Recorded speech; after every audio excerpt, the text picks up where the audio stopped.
My idea of relaxing and having a good time is working out here on my farm.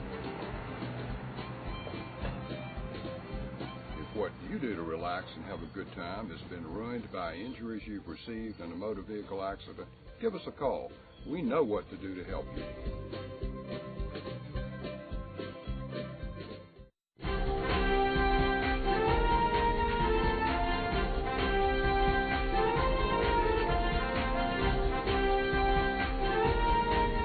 Everybody, welcome back to Star News on this Wednesday. Mark Childry here. An hour and 15 minutes from now, Dr. Jay Doniker, Reidsville's mayor, will be here to do this month's City Chat, and we've got lots of things we're going to talk with him about, so we hope that you'll stay tuned for that. He always brings a few things he would like to talk about, but we also ask him some things as well, including about curbside recycling.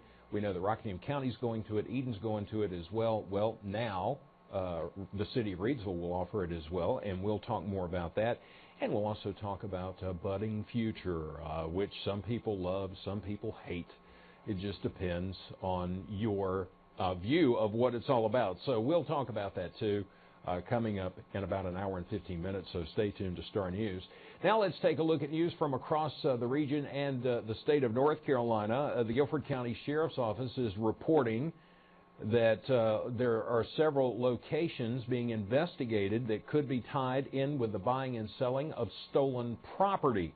Now, according to Guilford County Sheriff B.J. Barnes, he said that on Tuesday of this week, which was the office executed 2 search warrants. One of those was at 3501 Burlington Road, which is outside of Greensboro. The other was at 3712 U.S. Highway 29 north of Greensboro. Sheriff Barnes said the Burlington Road address is assigned to Brooks Painting Company, while the US 29 location is called the Treasure Chest. Sheriff Barnes said that the Guilford County Sheriff's Office has conducted a 2-month-long undercover investigation, and that led to 8 outstanding warrants for this man, who's been identified by the Sheriff's Office as Billy Lee Brooks. Now, the Sheriff said that the charges were for receiving stolen property.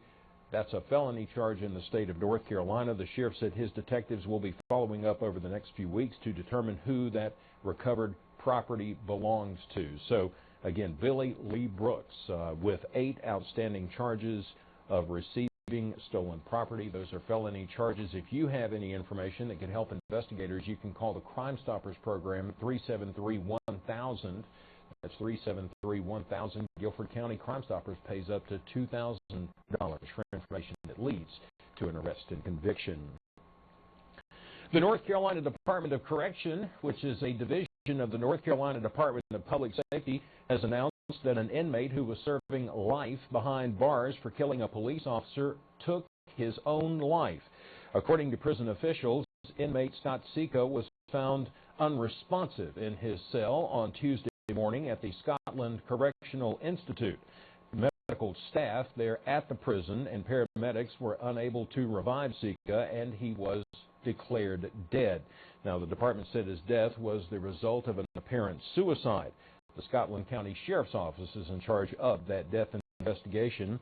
Seca, who was 40 years old, was serving a life sentence after pleading guilty in 2014 to the 1996 murder of Jonesville Police Sergeant Greg Martin.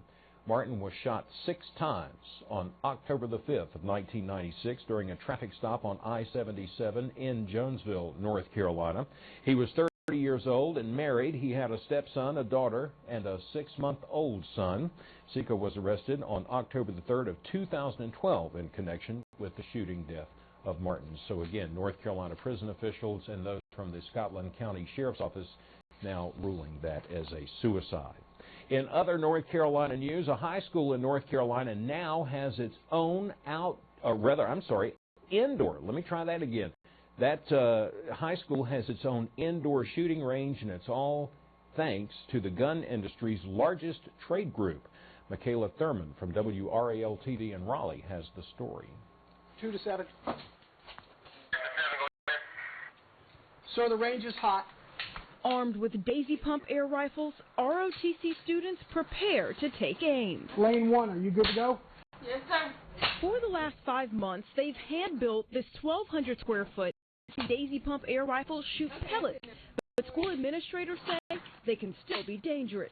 Before hitting the range, students must be trained. There is a marksmanship safety test they have to take, and they have to get 100 on it. And then in addition to that, they have to sign a safety pledge, get permission from home, and then finally demonstrate on the range that they know how to handle one of these air rifles safely. When all of that is accomplished, students can shoot.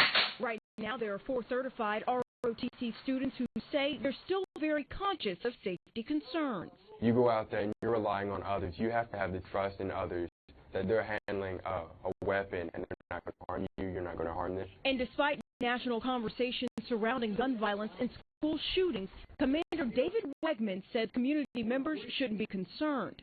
The procedures that we have in place ensure that we do the same thing the same way every single time. And by the way, while only 4 students are currently certified, Commander Wegman says he hopes to open the range to all of his seniors by this coming fall.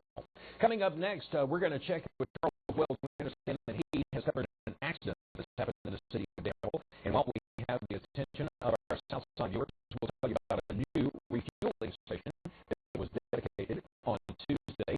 And by the way, Danville Utilities and Lowe's Home Improvement will be observing Earth Day, which is this coming Friday.